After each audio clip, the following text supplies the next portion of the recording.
Tuhan, kami di tengah dunia sering ada banyak badai gelombang kehidupan yang menakutkan. Ada bencana, ada peperangan, ada berbagai bahaya, baik di dalam ekonomi, dalam perdagangan, maupun segala kebutuhan hidup kami. Ataupun hidup yang digoncang oleh kelemahan fisik dan segala macam penyakit yang mengkhawatirkan. Ataupun berbagai problem-problem yang membandel, yang belum terselesaikan, yang menekan jiwa.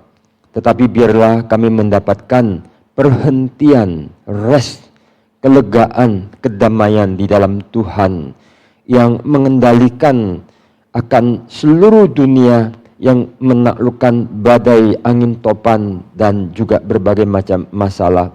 Tuhan Yesus yang menang, Tuhan Yesus yang adalah Tuhan atas semesta, yang atas setiap kerajaan.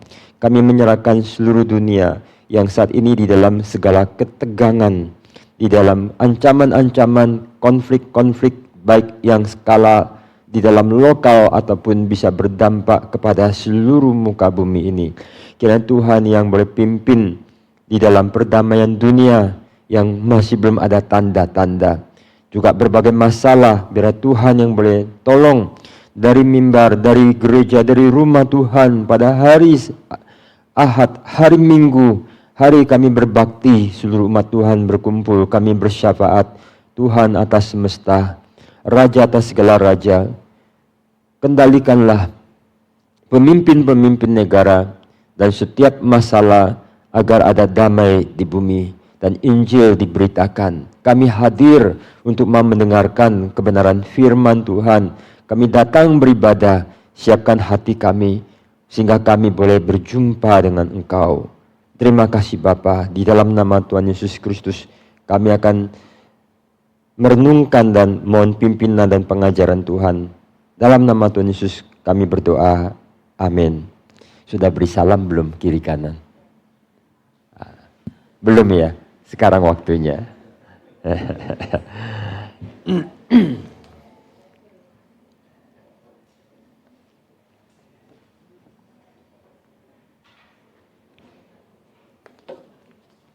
Silakan duduk.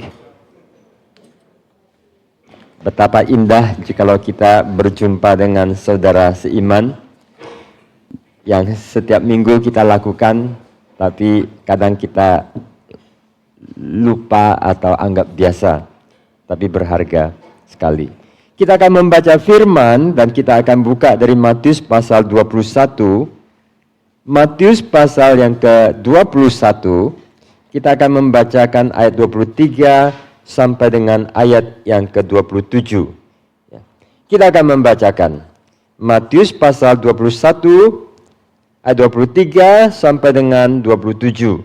Kita akan membaca bertanggapan silih berganti. Saya mendahului.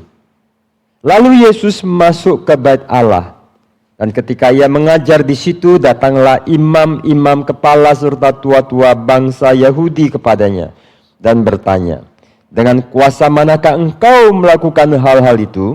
Dan siapakah yang memberikan kuasa itu kepadamu? Bersama. Jawab Yesus kepada mereka, aku juga akan mengajukan satu pertanyaan kepadamu. Dan jikalau kamu memberi jawabnya kepadaku, aku akan mengatakan juga kepadamu dengan kuasa manakah aku melakukan hal-hal itu. Dari manakah baptisan Yohanes? Dari sorga atau dari manusia? Mereka memperbincangkannya di antara mereka dan berkata, jikalau kita katakan dari surga, ia akan berkata kepada kita, kalau begitu mengapakah kamu tidak percaya kepadanya? Tetapi jikalau kita katakan dari manusia, kita takut kepada orang banyak, sebab semua orang menganggap Yohanes itu nabi. Lalu mereka menjawab Yesus, kami tidak tahu. Dan Yesus pun berkata kepada mereka, jika demikian, aku juga tidak mengatakan kepadamu dengan kuasa manakah aku melakukan hal itu.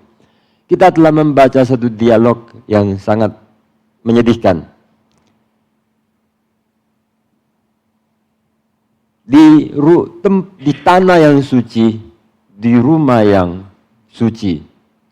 Di antara orang rohani, ada satu kondisi yang begitu suram. Yesus hadir dan mengajar di Bait Allah. Bait Allah tempat suci, tempat diberkati, tempat yang Tuhan tetapkan, tempat di mana Tuhan hadir, tempat orang suci mendapatkan satu kepenuhan bagi jiwa mereka. Seperti waktu mereka di Babel, mereka merindukan akan rumah Tuhan, pujian umat Allah, kegembiraan, dan disitulah firman disampaikan dan berkat dari imam itu diucapkan dan Tuhan hadir memberkati.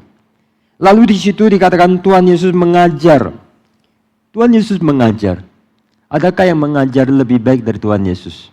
Ketika pengajaran yang baik disampaikan, orang itu jiwanya itu tercekat, terkesiap.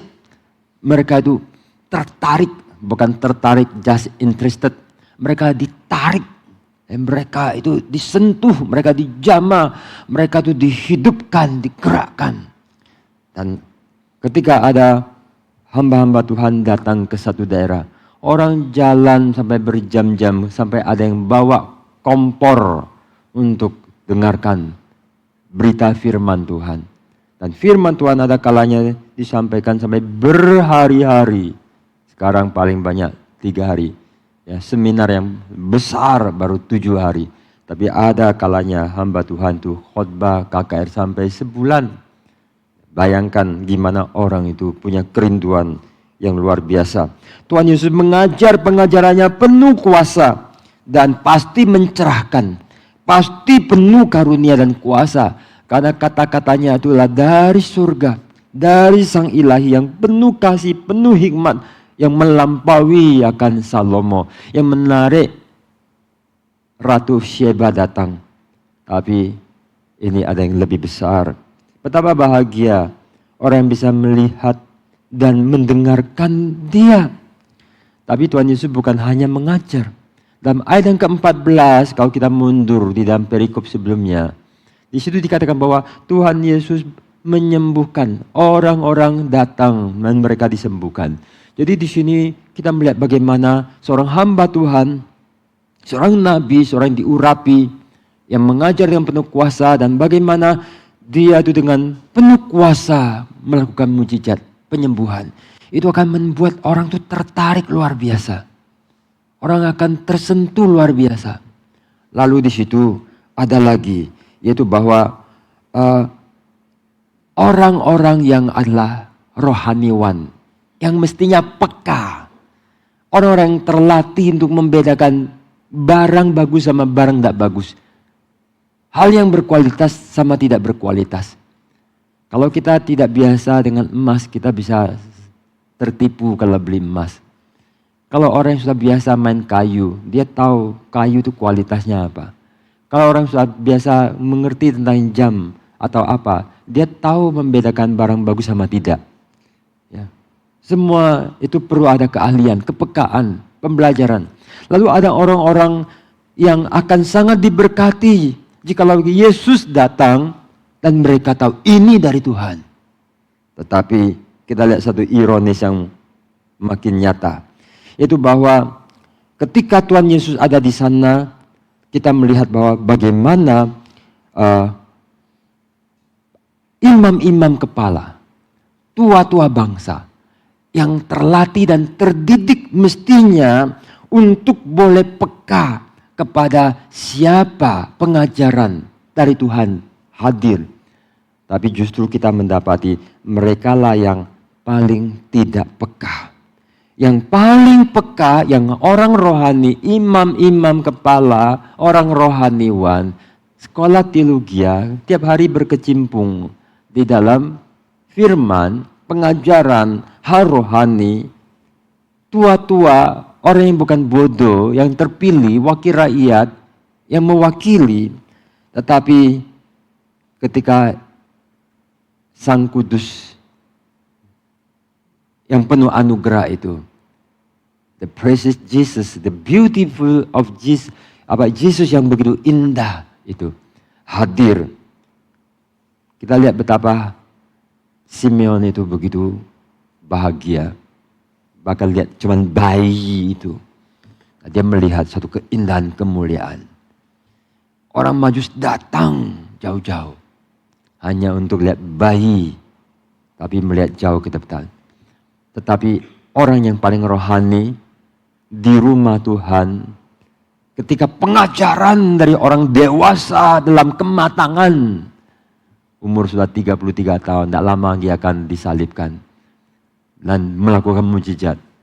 Tapi mata tidak bisa melihat. Apa yang dengan mata iman? Orang-orang seperti Simeon, Hana, orang Majus, bangsa kafir. Yang mengatakan, menyebut Yesus sebagai anak Daud. Tetapi pemimpin rohani sendirinya buta. Mereka menghampiri Yesus dengan satu sikap yang sangat berbeda. Firman Tuhan mengatakan apa? Mereka datang dan bertanya. Mereka bukan datang untuk seperti orang Majus untuk menyembah. Ya. Datang untuk menyembah jauh-jauh, mencari. Dan mereka datang untuk bertanya. Bertanya itu baik, bertanya itu penting. Pertanyaan itu penting. Tapi di balik bertanya itu ada hati dan sikap.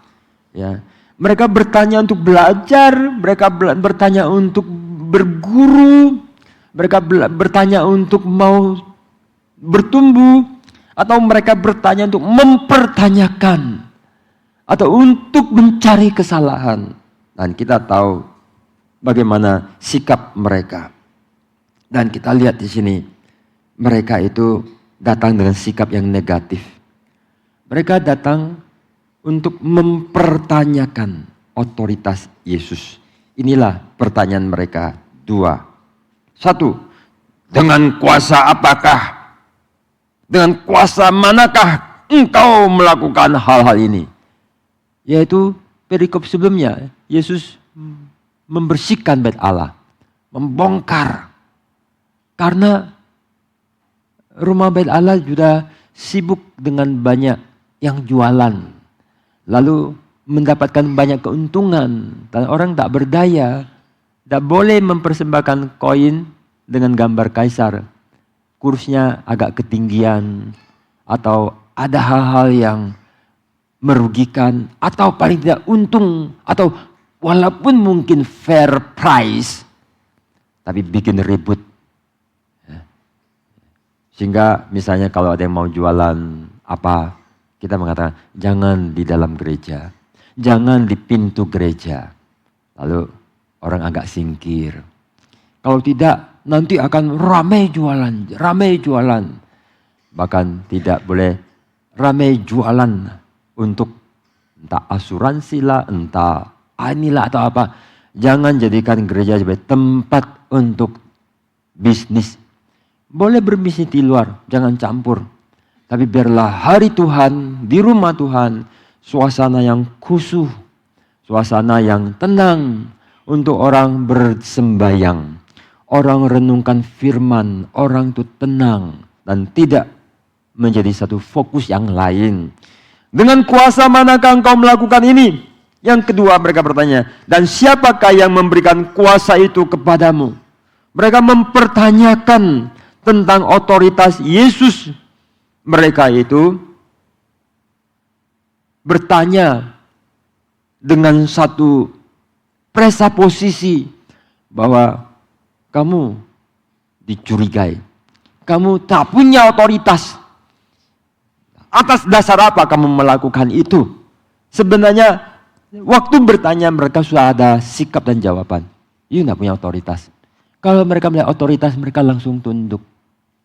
Tapi mereka mempertanyakanlah untuk menegaskan dan bukan mencari kebenaran, mencari jawaban, mencari kesalahan. Dan inilah yang dilakukan.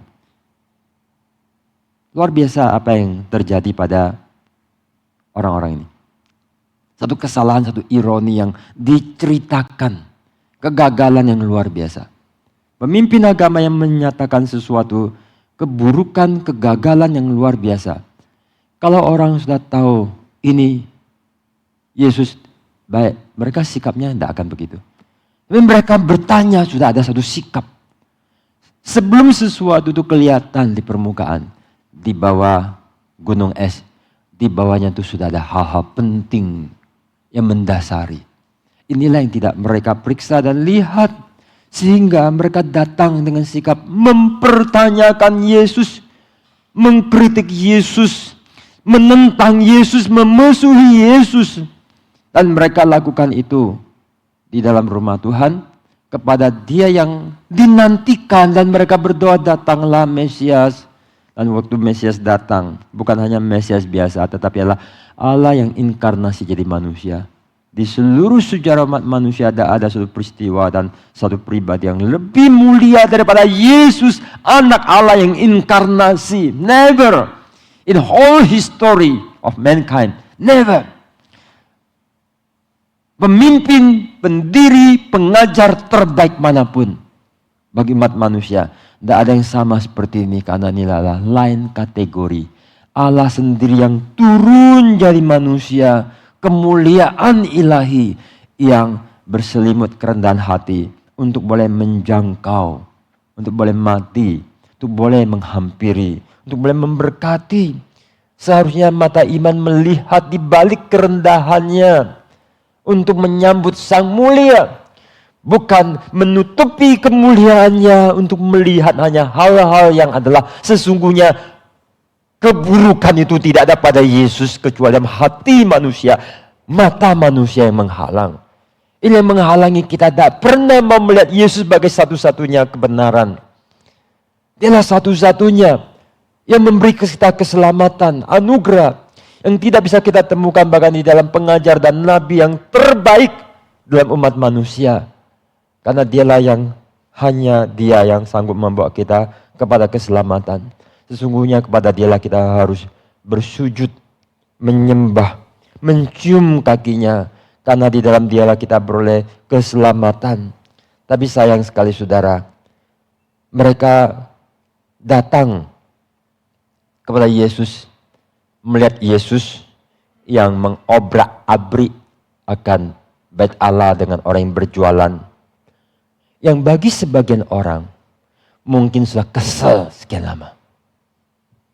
Ini rumah ibadah, kok jadi kayak gitu ya? Kayaknya dulu waktu Musa dan pembaruan-pembaruan dilakukan, tidak seperti itu. Ketika kembali dari Babel, mereka begitu rendah hati.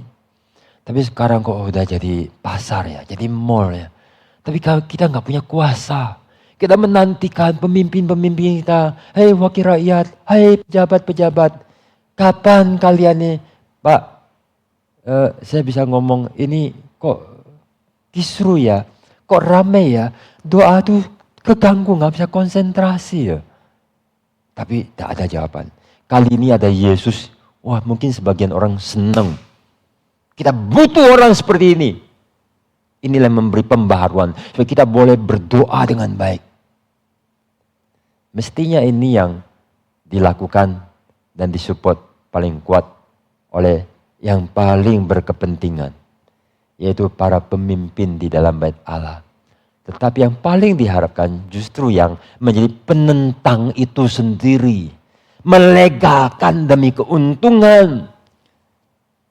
Keuntungan politik mereka, keuntungan bisnis mereka, keuntungan akan posisi mereka, ataupun tradisi yang sudah jalan kesalahan, sudah tidak lagi menjadi kesalahan, tapi kebiasaan. Tapi ketika ada yang datang untuk memperbaiki, Dialah yang menjadi pengacau. Dan inilah yang menjadi satu masalah.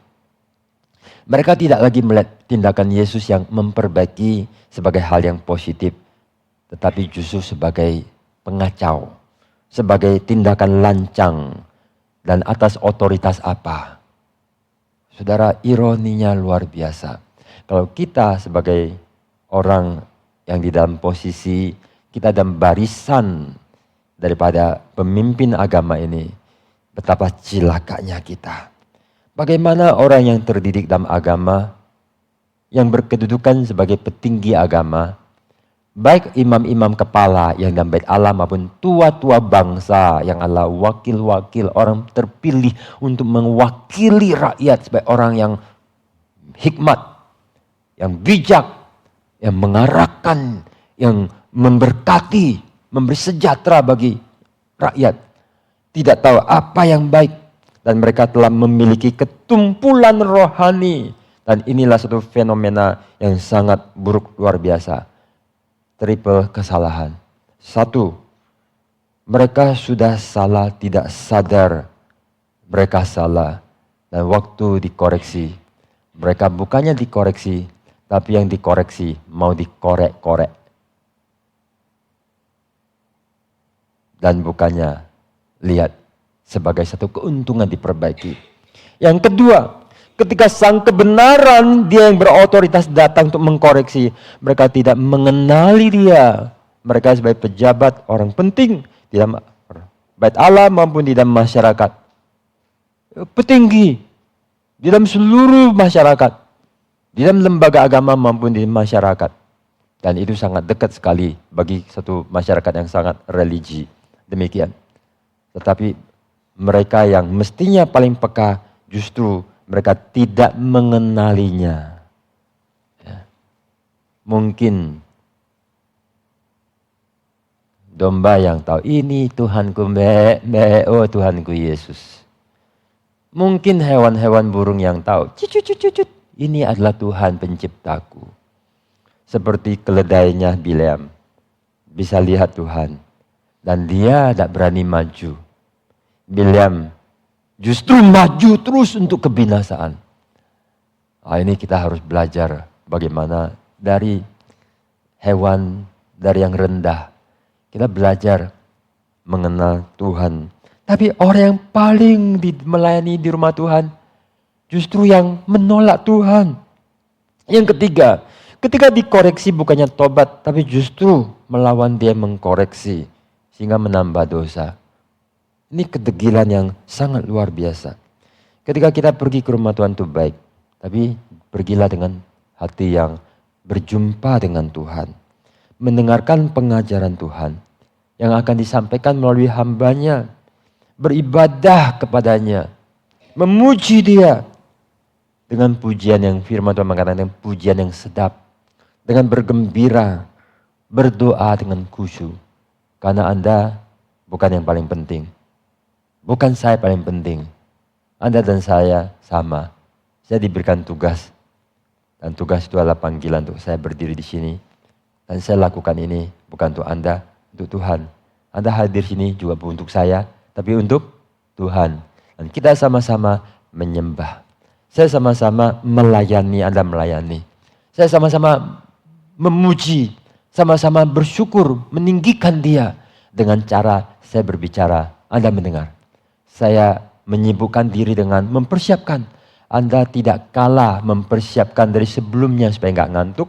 Maupun sekarang dengan penuh konsentrasi dan membuang semua halangan. Semua halangan saya untuk berkhotbah ini, saya harus singkirkan. Tidak ada alasan apapun. Mau sakit, mau tidak siap, mau tidak apa. Sepenuh jiwa tak serahkan. Demikian juga Anda saat ini bukan demi saya Anda dengar. Demi Tuhan kamu mendengar, amin. Yang memberikan hatimu, telingamu, Tuhan. Berfirmanlah, aku mendengar. Aku tidak mau membiarkan firman-Mu gugur. Ya. Anda beribadah. Anda bukan cuma urusannya saya. Tugasku selesai. Tugasmu adalah kepada Tuhan. Saya lakukan apa yang harus saya lakukan. Anda lakukan apa yang Anda harus lakukan. Anda pergi ke rumah Tuhan. Waktu kamu pergi ke rumah Tuhan, kata pengkhotbah Salomo, Raja Salomo, berhati-hatilah. Allah di surga, kamu di bumi. Jangan terbanyak ngomong yang enggak-enggak. Setiap yang you lakukan, you harus bertanggungjawabkan. Datanglah dengan kesungguhan. Jangan sembarangan. Setiap kata-kata, setiap sikap akan dinilai oleh Tuhan. Kita lihat orang yang datang ke rumah Tuhan tidak selalu orang yang belajar firman, orang yang kedudukan, kita hamba Tuhan atau siapapun, harus selalu memeriksa diri. Lalu ketika orang mengajar, biarlah kita tidak anggap yang negatif. Orang tegur, jangan anggap yang negatif. Kalau orang tegur, kita anggap serangan dan penghakiman. Kalau orang sabar, kita anggap ini kelemahan. Kalau semua sikap kita selalu yang tidak sesuai, maka kita gagal melihat esensi. Kita gagal berjalan bersama Tuhan, walk with God. Kita gagal dengar-dengaran dengan Tuhan. Kita gagal untuk beriringan, mengintune hidup kita. Tugas kita, tugas saya juga mempunyai pergumulan, Anda punya pergumulan. Pergumulan saya gimana saya tulus. Hamba Tuhan mempunyai pergumulan dan pencobaan hamba Tuhan. Anda mempunyai pencobaan Anda sendiri. Kita sama-sama bergumul. Setiap orang berjuang melalui jalan yang sempit. Agar kita sampai di tujuan. Memperkenankan hati Tuhan. Anda yang mempunyai kesulitan konsentrasi, suka ngantuk, Anda punya pergumulan. Orang yang tidak ngantukan juga punya, otaknya selalu bekerja, juga punya kesulitan. Kadang suka nerawang, ya, suka kemana-mana. Ya. Kita mempunyai pergumulan, tapi satu hal, kita semua sama. Bring our heart to Jesus, amin. To present to Him, mempersembahkan. Waktu kita memuji, pujilah Dia. Jauh orang mengatakan, Allahmu terlalu kecil sehingga you tidak rasa layak untuk memuji Dia. Setiap kali memuji dari hati keluar. Waktu saya duduk sana, dengar lagu keempat, kita nyanyikan. Saya tergerak. Waktu saya lihat Pantesan. Yang ngarang namanya siapa? Siapa yang ngarang? Siapa yang ngarang? Inilah Fanny Crosby-nya Inggris. Frances Havergal. Wanita yang bikin lagu yang luar biasa. Lagu yang punya banyak tune adalah Let It Take My Life and Let It Be. Yang ada notasinya sampai 7 macam untuk satu syair. Ya, inilah orang yang nulis. Tidak pernah saya tahu ada satu syair sampai ada 7 melodi yang dibuat. Ya. Ambil apa? Take my life and let it be. Luar biasa. Oh ternyata nih. Lalu tune-nya juga sangat bagus. Dia kayak doa. Wah, kita datang ke rumah Tuhan dan merindukan Tuhan. Memang kita senang ketemu teman. Kita merindukan Tuhan, berjumpa dengan Tuhan. Jiwa kita dipuaskan. Ke rumah Tuhan itu adalah sangat memberkati. Tapi dengan satu syarat, hati kita in tune with God.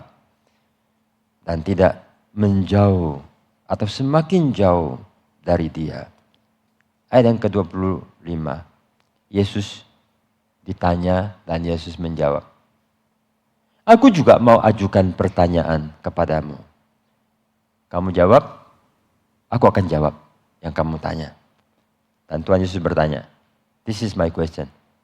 Baptisan Yohanes dari mana? Dari Allah atau dari manusia? Dari sorga atau dari manusia? Yesus menjawab tidak seperti yang mereka harapkan. Yesus menjawab bukan sebagai seorang yang dikendalikan, tapi yang mengendalikan. Dosen-dosen, guru-guru, orang-orang hebat ketika ditanya, tidak menjawab seperti apa yang orang jawab. Kadang jawaban mereka adalah memberi tugas. Kadang jawaban mereka adalah memberikan pertanyaan. Kadang jawaban mereka adalah hal-hal yang tidak terduga. Yesus bukan seorang yang dibawa tekanan. Aku tanya, kamu jawab. Dia lalu kemudian gopo, dikendalikan dan menjawab. Dan pertanyaan mereka itu keliru. Sebagian yang bertanya itu keliru. Nanya dari asumsi keliru, dari sikap yang keliru, dari asumsi yang keliru. Yang kalau yang ditanya tidak pinter, itu akan dijebak kemana-mana. Betapa bahayanya di dalam acara Q&A. Karena ada yang sangat pinter. Ya. Dia akan bertanya prinsip umum. Ya. Tapi pertanyaan ini dia tahu kira-kira pendeta akan jawab apa tentang masalah pacaran, masalah pernikahan. Karena ketika dia tanya, dia kira-kira tahu pendeta ini akan jawab apa. Lalu dengan memakai pendeta dia akan menyerang orang lain. Wow, itu TikTok yang luar biasa. Padahal pertanyaan ini jangan digunakan di peralat orang. You kalau nanya dengan sikap dak rohani, ngapain gua lainin kamu? 100 orang, 1000 orang. Kali berapa menit, berapa banyak berharga. Satu acara kadang itu perlu uang berapa banyak. Perlu banyak waktu yang berharga tanda kutip dikorbankan. Lalu dipakai dengan satu motif yang tidak benar. Kadang justru orang yang peka itu gimana menjawab dan mempertobatkan yang nanya. Nah, kadang tanya jawab itu sangat riskan luar biasa. Dan kadang pertanyaan dan jawaban itu jawaban itu kadang itu bisa dangkal, bisa tak begitu mengena. Nah, Tuhan Yesus adalah yang sangat berhikmat. Maka ketika mereka tanya dan minta Tuhan Yesus menjawab, Tuhan Yesus balik bertanya dan minta mereka menjawab. You nanya, aku akan jawab. Tapi sebelum aku jawab, aku tanya. You jawab, aku akan jawab pertanyaan kamu. Lalu Tuhan Yesus bertanya, dari manakah baptisan Yohanes? Dari surga atau dari manusia? Kalau mereka bisa menjawab dengan baik dan benar, sesungguhnya mereka sudah bisa dapatkan jawabannya. Yang mereka tanya, Tuhan Yesus tanyakan, dan kalau mereka jawab pertanyaan Yesus dengan benar, walaupun itu bukan pertanyaan mereka, tapi Tuhan Yesus yang jawab, Tuhan Yesus yang tanya pertanyaan yang Tuhan ajukan. Kalau mereka bisa jawab pertanyaan Yesus ajukan, maka mereka mendapatkan jawaban atas pertanyaan mereka sendiri. Sesungguhnya ya, tidak perlu banyak hal itu ditanya. Ada orang bertanya, kadang adalah tanda kurius, pinter. Tapi kadang ada yang bertanya, tapi kurang pinter. Ada salah seorang orang tua mengatakan, kamu nanya terus? Enggak, papa nggak mau jawab. Karena kamu kecepatan nanya, you mikir sendiri. Kalau you mikir, you bisa tahu. Jadi jangan kecepatan nanya. Ada orang nanya kadang tidak mau mikir. Dan tidak pernah selesai pertanyaan, tidak pernah belajar. Tapi kadang ada pertanyaan itu yang dalam. Yang bahkan ketika you nanya, orang lain tidak tentu mengerti kedalaman pertanyaan tersebut. Bertanya yang tepat adalah pertanyaan yang penting. Ya. Bagaimana orang reform memiliki satu keyakinan dan confident yang kuat, tapi rendah hati. Itu sebuah pertanyaan yang besar. Bagaimana a priori bisa sekaligus posteriori? Itu pertanyaan penting yang membuatkan Immanuel Kant menjadi orang filsuf yang hebat. Pertanyaan-pertanyaan penting dari ilmuwan membuat penemuan-penemuan.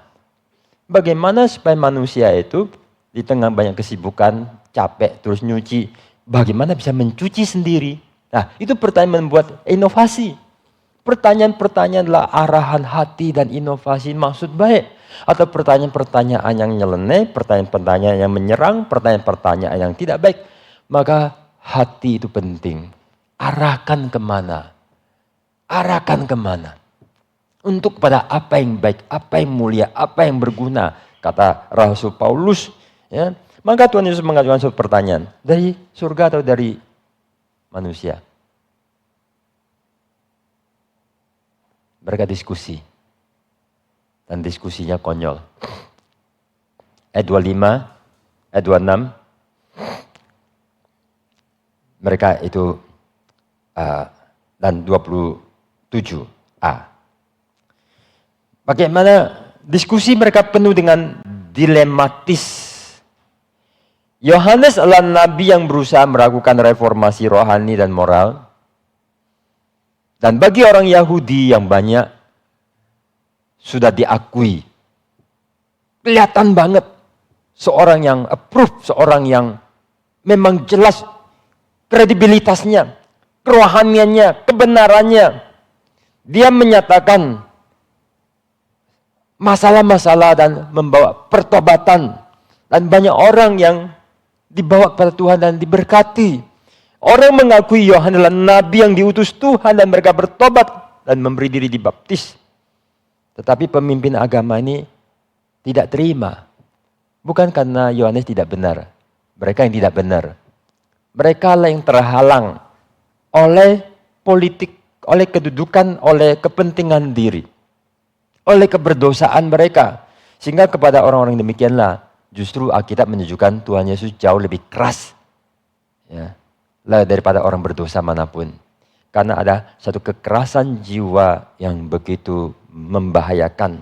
Nah, ketika Yesus datang di dalam jalur yang sama dengan Yohanes, Yesus meneruskan pelayanan Yohanes bahkan lebih besar. Mereka nolak Yohanes, mereka juga tolak Yesus. Itulah sebabnya mereka sulit sekali. Orang lain percaya kepada Yohanes dan mereka datang kepada Yesus.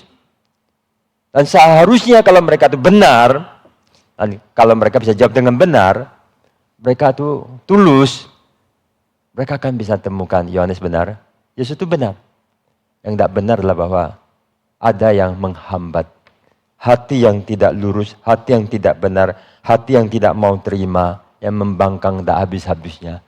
Ada orang ya, dosa itu sangat mengerikan karena ada pembangkangan kedegilan yang sangat mengerikan. Dan hal yang paling berbahaya bukanlah orang itu berdosa, tapi kedegilan tidak mau bertobat ketika disingkapkan. Kerendahan hati untuk diremukkan. Orang bisa dosa apapun, bahkan pembunuh, pezina, itu bisa diampuni. Bukan kita mengagungkan dan memuji dosa. Tapi semua orang itu berdosa. Tapi yang paling tidak bisa adalah, kata Tuhan Yesus adalah bahwa menghujat Roh Kudus.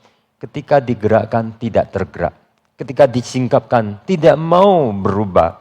Dan terus ngotot di dalam kondisi tidak bisa untuk dirubah. Tidak bisa untuk takluk, tidak bisa untuk kembali kepada Tuhan.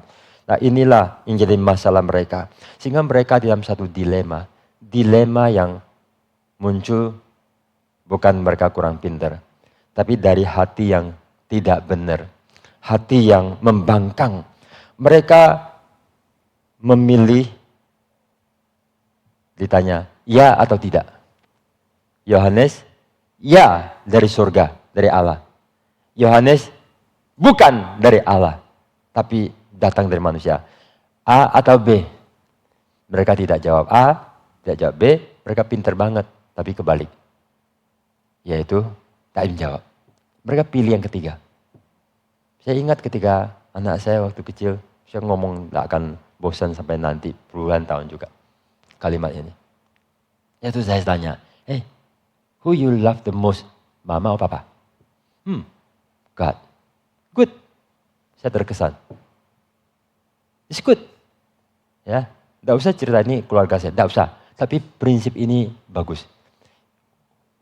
Who you love the most? Ya, mama atau papa? Atau siapapun.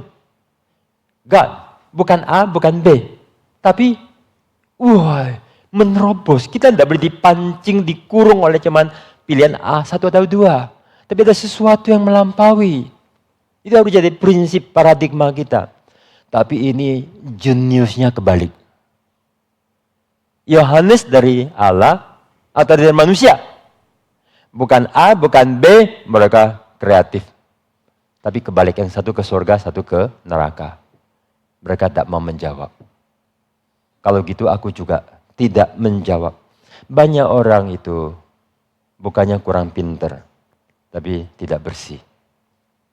Banyak orang itu bukannya tidak bisa mikir, bukannya kurang pengetahuan, tapi tidak punya hati yang takluk. Mereka pilih untuk bungkam. Dan sesungguhnya mereka adalah orang yang melawan diri. They come dengan satu antusias. Kita akan tangkap Yesus. Lalu mereka bertanya untuk menjebak Yesus. Yesus menjawab dan mereka terjebak. Mereka mau membungkam Yesus, mereka yang terbungkam. Mereka mengajukan pertanyaan. Jawabannya lah mereka yang terhantam. Ini sesuatu satu ironi, satu kondisi yang sangat buruk sekali. Satu hal yang membuat saya sejak lama sangat mau dibilang terkesan, tapi apa ya? Tersentuh juga, ya bukan, terkesannya juga. Tapi kebalikan dari itu ya. Yang terusik mungkin ya, dengan peristiwanya adalah bahwa orang agama mengalami satu kondisi mereka itu dilematis, dibungkam, karena mereka hancurin diri sendiri. Orang beragama begitu bodohnya. Pemimpin agama, orang yang tertinggi, imam kepala, tua-tua bangsa, orang Yahudi, orang pinter dari dahulu kala sampai sekarang hari ini. Orang Yahudi bukan orang bodoh. Tetapi kena. Ya. Kepintaran harus ditaklukkan di bawah Allah dengan karakter-karakter. Rendah hati, kerelaan dihancurkan, tak usah banyak cari muka, gengsi. Tapi benar, rentah dipermalukan seperti Daud, dipermalukan. Saya terkesan ketika Daud mengatakan, jangan bunuh Simei. Dia mempermalukan kamu, dia teriak-teriak. Ya, dia ngutuk-ngutuk, jangan. Biarkan aku dipermalukan. Mungkin Tuhan pakai dia. Lebih kita dihancurkan, dipermalukan Tuhan. Tapi kita lihatlah hasilnya. Daud yang adalah a man after God's own heart. Jarang ada orang sangat hebat rohani, tinggi level rohani. Seperti Daud. Adalah seorang yang rela hancur. Ya. Kita jangan, apalagi kita dalam kalangan orang. Ada gereja itu ada macam-macam. Gereja di mana gerejanya sudah sangat bersih. Yang datang biasa itu sangat asri, kadang mempunyai kelemahan di mana gengsi kita lebih tinggi. Ya. Kita lebih anggun, kita lebih jaga apa yang dilihat orang. Ya. Hal-hal di mana kita itu kelihatan kayak remeh. Di tempat-tempat orang miskin, ya, kadang ada kepolosan-kepolosan, eagerness. Ya. Hal-hal yang kadang bagi orang lain memalukan. Kalau kita keren-keren, kita semua itu kadang itu mengganggu. Ya. Dari 4 panggung boneka. Salah satu yang agak menggelitik, mengusik hati kami adalah panggung boneka di tempat yang paling asri. Paling ber-AC. Sound systemnya itu bagus, akustiknya bagus. Tapi itulah yang mungkin paling berbeda. Tapi ada di tempat tertentu. Itu berlangsung dengan sangat baik. Ada kondisi-kondisi yang kadang orang untung tapi buntung. Ada kondisi yang orang sepertinya rugi, lemah. Tapi justru kadang sangat diberkati.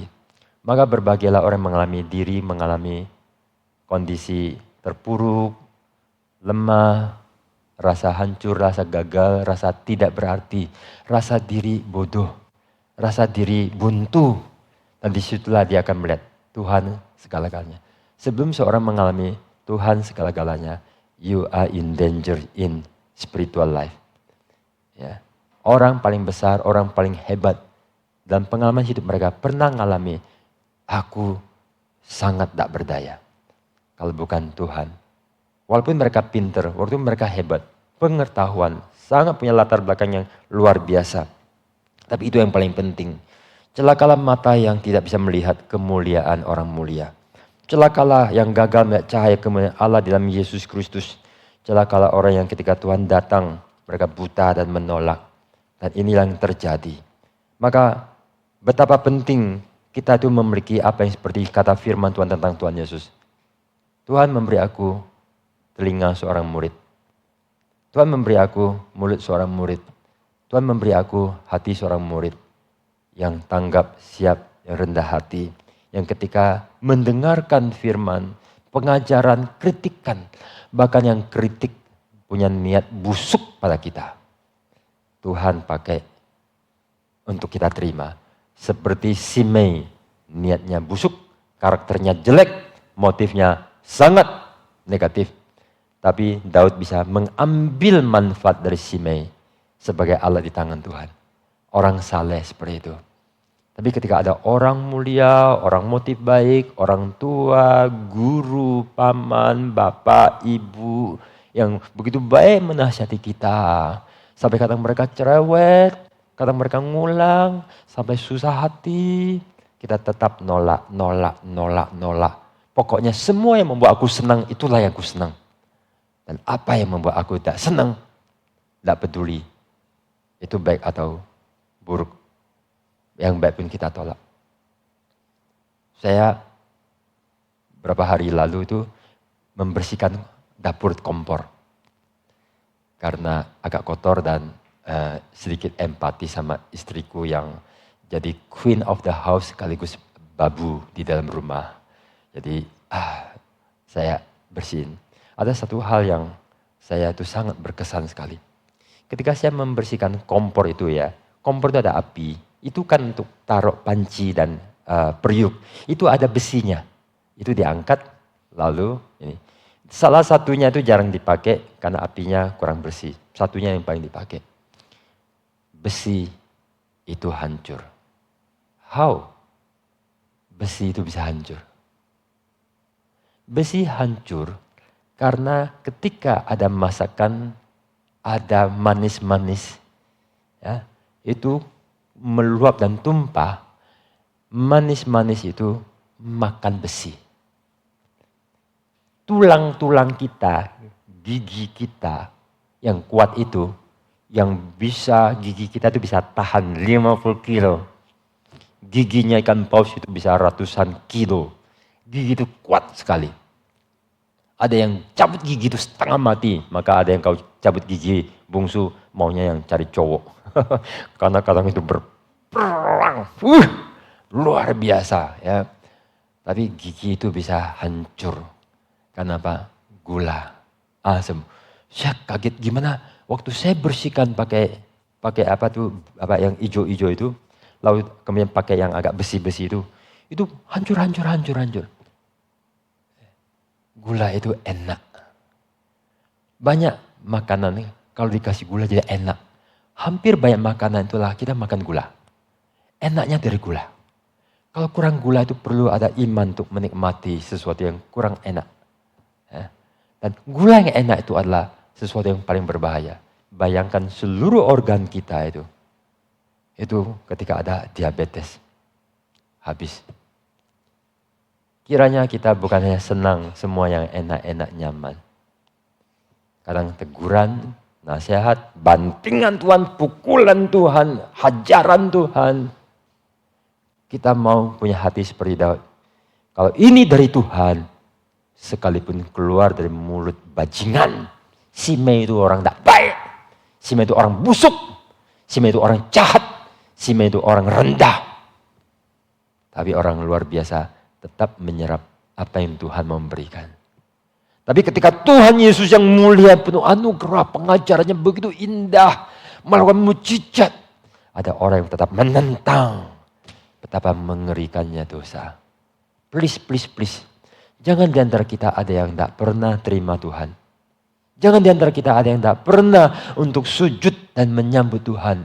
Betapa kita diberkati dan bahagia. Saya paling bersyukur bahwa aku punya Yesus. Aku terima dia dan aku semakin belajar bahwa He's everything. I'm nothing. Semua orang-orang yang sangat saleh belajar hal ini. Yesuslah everything. Tanpa Yesus, ya, tidak ada gunanya. Semuanya kegagalan.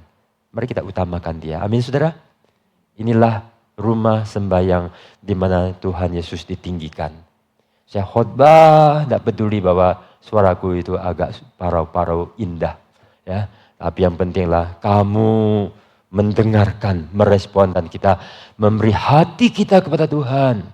Anda yang di bawah dan yang di atas yang maafkan saya jarang lihat Anda di atas. Anda tidak peduli aku lihat Anda atau tidak. Anda beribadah kepada Tuhan, mempersembahkan hati kepada dia. Bukan aku yang memberkati Anda, Tuhan Yesus yang memberkati. Mari kita berdoa. Allah Bapa di dalam surga, inilah kami. Hamba-Mu tidak banyak berdoa, semuanya telah disampaikan melalui khotbah. Karena di dalam khotbah, hamba-Mu ada banyak berdoa. Dan kami sekarang menghaturkan hati kami untuk dibentuk, untuk diajar, untuk diberkati betapa Engkau sayang kami. Anak-anak kami, anak-anak muda kami, anak-anak remaja dan anak-anak atau yang sudah dewasa, bahkan yang sudah berusia lanjut, kami semua butuh hati seorang murid yang kanak-kanak seperti kata Tuhan Yesus, yang lembut untuk menyambut dan siap dibentuk. Kami datang ke rumah-Mu untuk sembahyang. Satu bagian dari sembahyang adalah kami menghaturkan jiwa kami, ditaruh di tangan Tuhan. Tuhan, kutak-katik, Tuhan bentuk, lalu kembalikan untuk kami jalankan. Minggu depan atau setiap hari kami dibentuk Tuhan, dan tiap hari kami makin berkenan pada Engkau.